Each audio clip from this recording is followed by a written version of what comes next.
In American politics, reputations are carefully crafted. Speeches, campaign rallies, and endless interviews build an image that often seems larger than life. Elizabeth Warren rose to national prominence on the back of a powerful identity. The reformer who would stand up to Wall Street, defend ordinary families, and bring fairness back to a system that seemed tilted toward the wealthy and well-connected. That image, repeated and reinforced across years, was central to her career. Yet behind the reformer's language lies a trail of questions, controversies, and contradictions that continue to follow her. To critics, the story of Warren is not one of pure reform, but of selective memory and carefully managed narratives. To understand her career is to examine what was emphasized, what was minimized, and what was quietly left unsaid.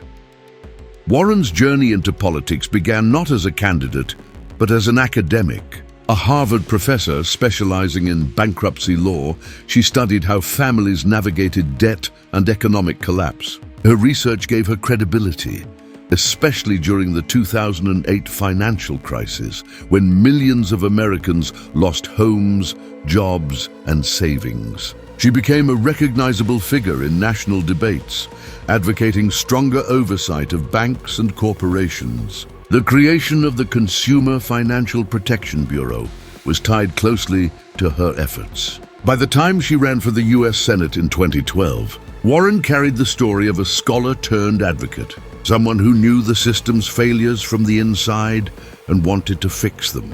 The campaign worked, but it also invited scrutiny. Warren promised to challenge corporate influence, yet her fundraising records told a more complicated story. She avoided direct corporate PAC money, but individuals tied to law firms, financial consultancies, and industries she criticized contributed generously. Supporters defended her, arguing that no campaign of national scale could rely solely on small donations. Detractors countered that the distinction was cosmetic.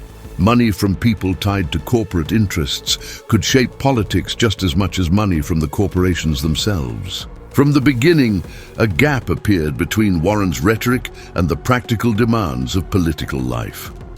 The gap widened with her financial disclosures. Senators must file detailed reports of their income and assets designed to show possible conflicts of interest. Analysts reviewing Warren's filings noted irregularities. Certain consulting work, some of it connected to large corporations with business before the courts, appeared late or incomplete. None of this was illegal, but it clashed with her image as the unbending reformer. When critics pointed to her years as a well-paid consultant in bankruptcy cases, sometimes on behalf of corporations, the tension grew sharper. Supporters framed this as normal professional work long before her Senate career. Opponents described it as evidence that her reformist image was built selectively, leaving out inconvenient details. One controversy overshadowed nearly every aspect of her public life: her claims of Native American ancestry. Warren had once identified herself as Native American in professional directories during her academic career. Later, genealogical and DNA evidence suggested only distant ties. The revelation exploded into national debate, raising questions about identity, privilege, and credibility.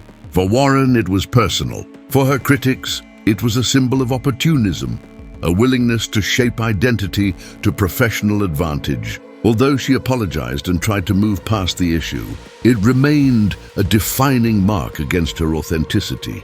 Her presidential campaign in 2020 highlighted both her strengths and her contradictions. Warren entered the race with detailed plans, presenting herself as the candidate of ideas. She swore off high-dollar fundraising events during the primary, emphasizing grassroots support. Yet investigative reporting revealed that she had already built her financial base in previous races, using those very events. The optics were difficult. It looked like she had climbed the ladder using big donors, then pulled it away when it suited her branding. On healthcare, she first endorsed Medicare for all, then softened her stance under pressure, offering a phased plan. Was this pragmatism or opportunism? Supporters saw flexibility. Critics saw inconsistency. Watchdog groups added to the skepticism. Reports about her investments, delayed disclosures, and campaign finance history did not prove corruption in the legal sense. Yet in politics, perception often matters more than legality. A candidate who claims the moral high ground invites harsher judgment when inconsistencies emerge. Warren's career thus became a study in contrast, celebrated as a reformer, yet repeatedly accused of maneuvering like the very politicians she criticized. Her role inside the Democratic Party added another layer. Warren was hailed as a progressive voice, distinct from establishment figures. Yet in key Senate votes, she often aligned with party leadership. Supporters described this as coalition building. Critics saw it as proof that her radical edge was rhetorical. The pattern reinforced the sense that Warren straddled two worlds: the outsider reformer in public speech, the insider strategist in practice. The media reflected this divide. Major outlets praised her intellect and policy detail, calling her one of the most substantive candidates of her era. At the same time, investigative journalists highlighted financial records, consulting history, and the heritage controversy. The result was a fragmented image. Some saw her as a genuine reformer with unmatched expertise, others as a polished politician with a carefully managed story. In examining her career, corruption is less about law-breaking and more about trust. Has she embodied the reformer's role she claimed, or has she shaped her narrative to match ambition? To her supporters, the attacks against her reflect the power of entrenched interests trying to discredit a true challenger. To her critics, the record is clear. Her story is filled with omissions, reversals, and compromises that undermine the reformer label.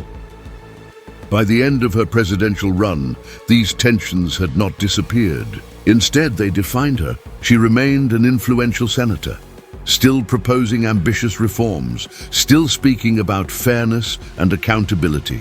Yet every proposal carried echoes of past controversies. The heritage debate, the consulting ties, the fundraising contradictions, they lingered, shaping how both allies and opponents interpreted her actions.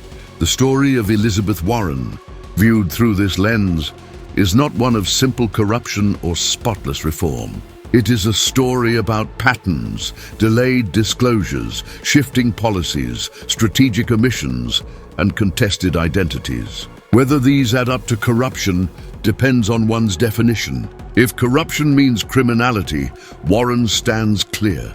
If it means erosion of trust, the distance between public words and private actions, then her critics argue the case is strong. What is certain is that her career illustrates how reputations in American politics are built not only on what is said, but on what is left unsaid, and how those silences can echo as loudly as the speeches themselves. Elizabeth Warren's reputation as a reformer remained both her greatest strength and her most vulnerable point. After the collapse of her presidential campaign in 2020, her role in the Senate returned to center stage. Here, the contradictions that had dogged her earlier career became even more visible. While she remained one of the loudest voices for accountability in Washington, the details of her own financial and political record continued to draw attention. In a system that often rewards compromise, Warren's insistence on the reformer label made the gaps in her story stand out all the more. Campaign finance remained a central theme in these debates. Though she had built her 2020 brand on grassroots donations, her earlier Senate campaigns relied on high-dollar contributions and connections to powerful fundraisers. A close reading of Federal Election Commission records shows that lawyers, consultants, and professionals linked to Wall Street firms consistently appeared among her top donors. None of this violated the law, but it complicated her image as a politician fighting corporate interests. Critics argued that the separation she drew, rejecting direct corporate PAC money while accepting individual donations from industry insiders, was a distinction without a difference. Supporters countered that Warren's voting record in the Senate proved her independence, regardless of where the money came from. Yet the contradiction lingered. a reminder that campaign rhetoric often functions differently than campaign mechanics. Watchdog groups amplified these concerns. Reports released during and after the 2020 campaign examined her financial disclosures and highlighted issues of timing and transparency. In several cases, disclosures appeared late or were amended after questions were raised by journalists. For example, her past consulting work, which included advising large corporations during bankruptcy cases, was not fully detailed in her early filings. When eventually revealed, the payments were significant, sometimes exceeding hundreds of thousands of dollars. Critics saw this as evidence that Warren downplayed parts of her professional history that clashed with her political persona. Supporters framed it as the natural evolution of a candidate transitioning from academic to politician, with inevitable paperwork adjustments. Still, the story fit into a pattern. Inconvenient details seemed to surface only under pressure.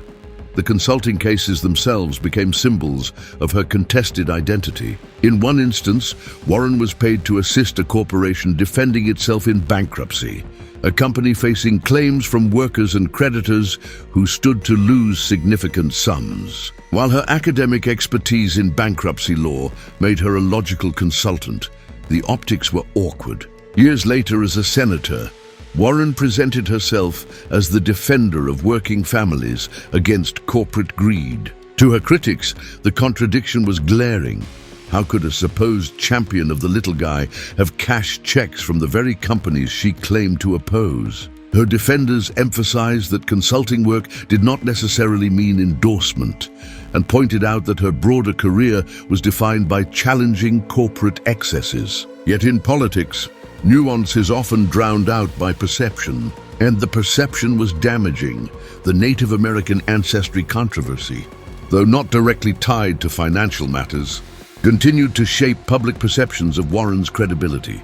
Even after her public apology and attempts to move forward, the story resurfaced in coverage of her Senate career and later political ambitions. For critics, it became shorthand for a larger issue: Warren's tendency to present narratives that were not fully accurate. The persistence of this controversy demonstrated how a single misstep, once embedded in public consciousness, could haunt a politician indefinitely. Supporters insisted that the focus on this issue was disproportionate and politically motivated.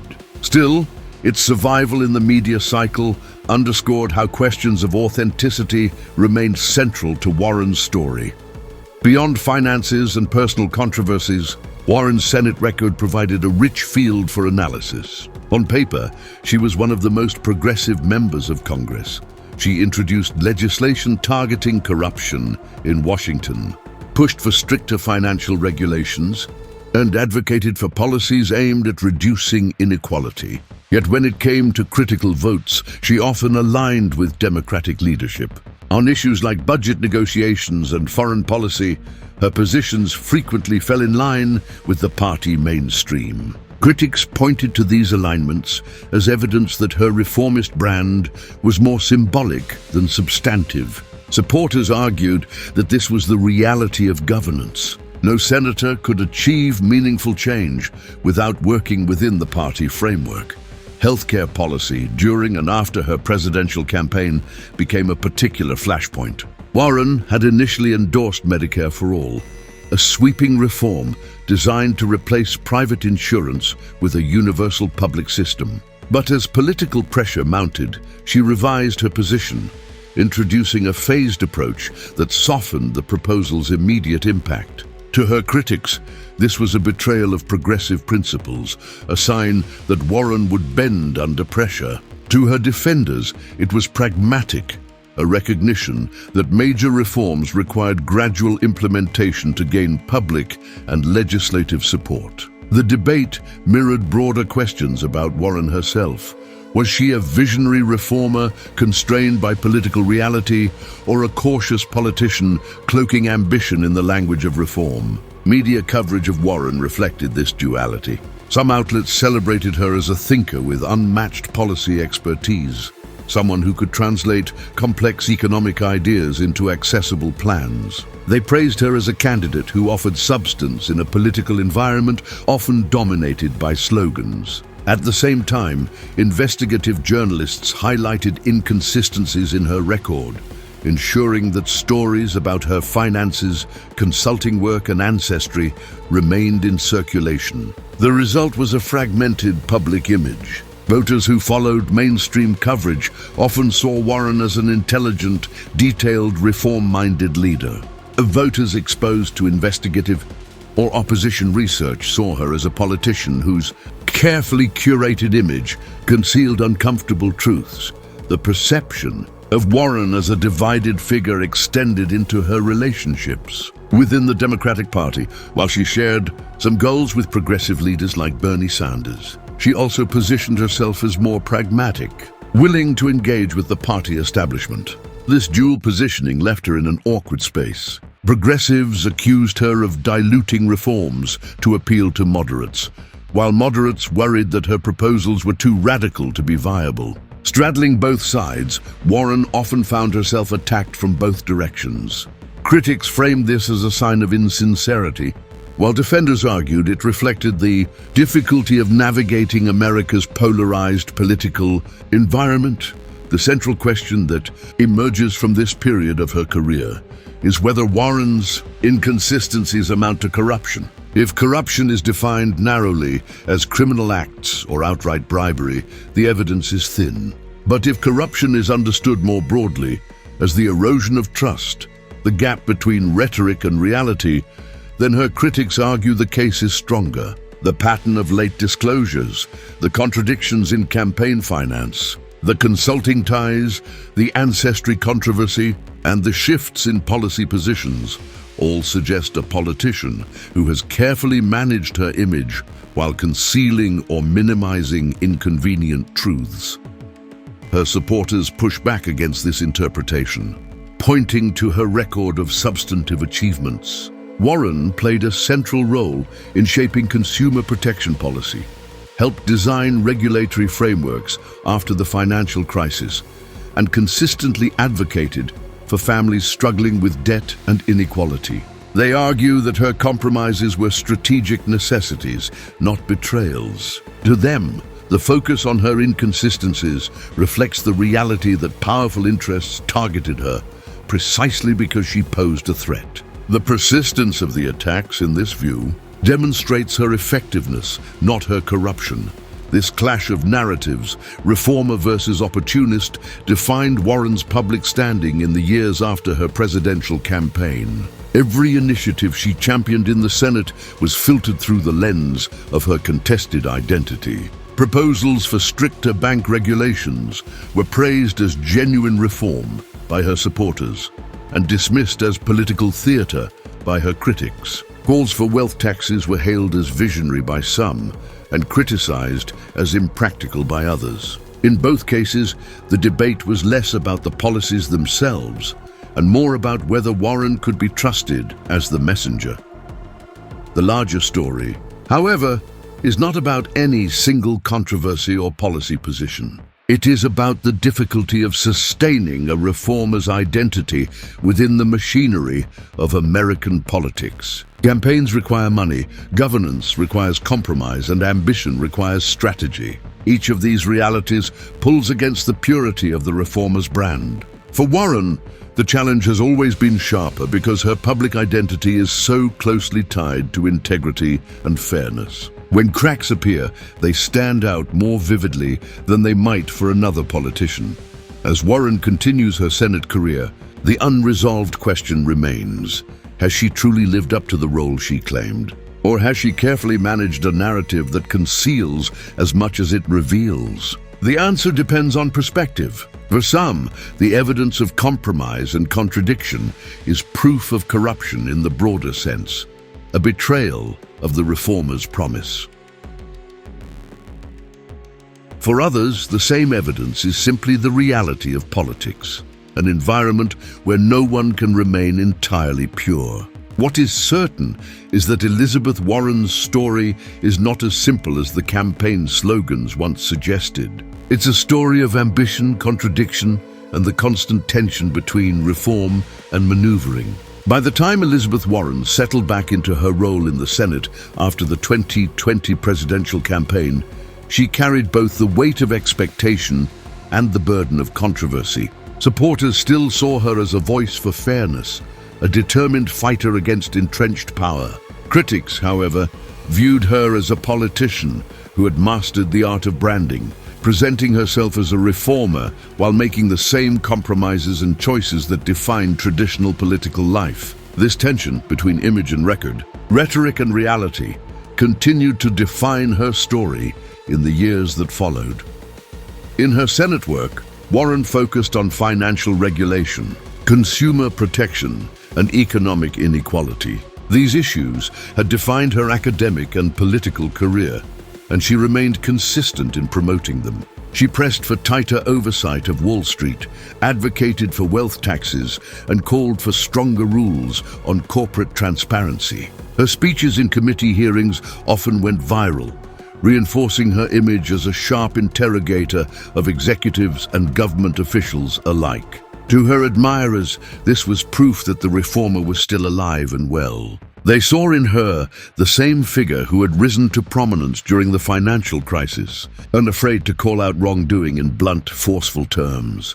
Yet even as she advanced these causes, the controversies of her past resurfaced. Opponents revisited her consulting history, her fundraising contradictions, and the lingering ancestry debate. In an age where digital records never disappear, each of these issues lived on in articles, interviews, and opposition research files. Every time Warren stepped into the national spotlight, critics reintroduced the same set of doubts. Was she truly independent of corporate influence? Had she been transparent about her finances? Could her personal narrative be trusted? For her critics, these were not minor blemishes, but fundamental cracks in the foundation of her reformer identity. Watchdog reports in subsequent years reinforced the sense of ambiguity. While Warren was never accused of criminal wrongdoing, organizations monitoring campaign finance and ethics continued to flag concerns about the overlap between her public positions and her personal history. One report noted that despite her calls for transparency in government, her own financial disclosures had been corrected or amended more frequently than those of some of her colleagues. Another highlighted her reliance on donors from industries she often criticized. Supporters brushed off these findings as technicalities, but for critics, they reinforced the pattern of selective storytelling. Warren was meticulous in crafting her public persona, but less careful when it came to living fully by the standards she demanded of others. The media's portrayal of Warren reflected this divided perception. Profiles praised her intellect, her mastery of policy detail, and her ability to connect with voters on issues of economic fairness. At the same time, investigative stories continued to unearth details that complicated her image. Journalists revisited her bankruptcy consulting cases, questioning how they squared with her later rhetoric. They analyzed her presidential campaign's financial strategy, noting the sharp shift from big-dollar donors to grassroots branding. They scrutinized her Senate alliances, pointing out moments when she supported party leadership in ways that diluted her outsider identity. The cumulative effect was a portrait of a politician who inspired admiration and suspicion in equal measure. Public opinion mirrored this complexity. Polls showed that Warren retained a loyal base of supporters, many of whom valued her detailed policy work and her willingness to challenge corporate power.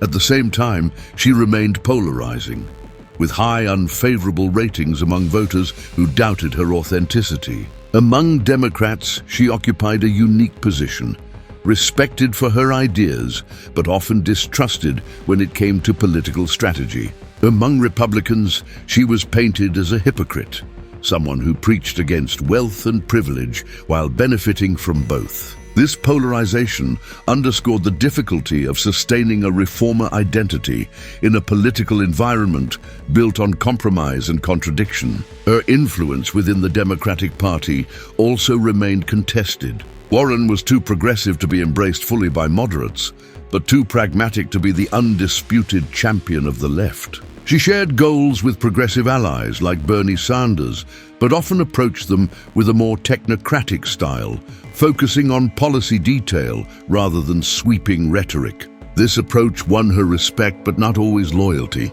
Progressive activists sometimes viewed her as unreliable, while establishment figures saw her as a potential bridge to the left but never fully trusted her independence. In this in-between space, Warren wielded influence, but struggled to define her legacy clearly.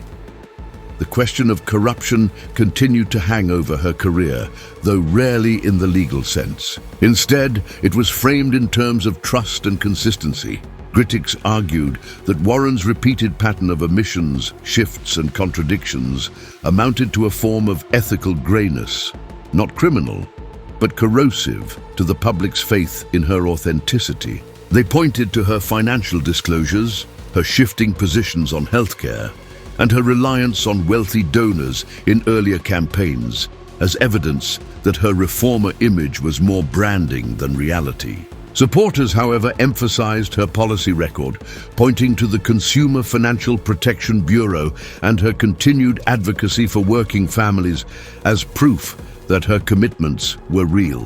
To them, the attacks were signs of her effectiveness, proof that entrenched interests saw her as a threat. Over time, this clash of narratives gave rise to what might be called Warren's forgotten history. In campaign speeches and public appearances, the focus was always on her role as a fighter for fairness. But in the deeper archives, campaign finance filings, court records, watchdog reports, a different story lingered, one that complicated the reformer image. This history was not erased, but it was overshadowed, often pushed aside in favor of more favorable narratives. Yet it never disappeared entirely. For those willing to dig, the contradictions were always there, reminders that the reformer label was not the full story. Warren's legacy, then, is one of tension. On one hand, she has made undeniable contributions to American politics, pushing consumer protection and economic fairness into the national conversation in ways that have had lasting impact. On the other, her career illustrates how ambition, compromise, and selective storytelling shape even those politicians who claim the mantle of reform. Her supporters may remember her as a fighter who brought substance to the national stage. Her critics will recall her as a politician whose image concealed a pattern of contradictions. Both views capture part of the truth, and together they reveal the complexity of her place in history. The broader lesson of Warren's story extends beyond her individual career. It speaks to the nature of American politics itself, where the distance between rhetoric and reality is often wide, and where even the most earnest reformers are drawn into compromises that dilute their message. In such a system, questions of corruption are rarely about outright illegality. Instead, they are about trust, about whether voters believe that their representatives are who they claim to be. Warren's story demonstrates how fragile that trust can be, and how easily it can be undermined by contradictions, however small. In the end, the debate over Elizabeth Warren is unlikely to find resolution. To her admirers, she will always be the academic-turned-senator who fought for fairness against overwhelming odds. To her detractors, she will remain a politician who mastered the art of self-presentation, skillfully navigating the machinery of power while never fully living up to her own rhetoric. The truth lies somewhere between these extremes, in the gray space where reform and ambition meet, where ideals are shaped by political reality, and where reputations are built as much on silence as on speech. The forgotten history of Elizabeth Warren is not forgotten because it is hidden. It is forgotten because it is inconvenient. It complicates the simple story of a reformer reminding us that even those who claim the highest ideals are shaped by the same pressures, temptations, and contradictions as everyone else in politics. Whether one sees her as corrupt or committed, opportunist or reformer, the story of Elizabeth Warren reveals the uneasy truth about American democracy, that integrity is as much about perception as it is about action, and that the line between reform and maneuvering is far thinner than most would like to admit.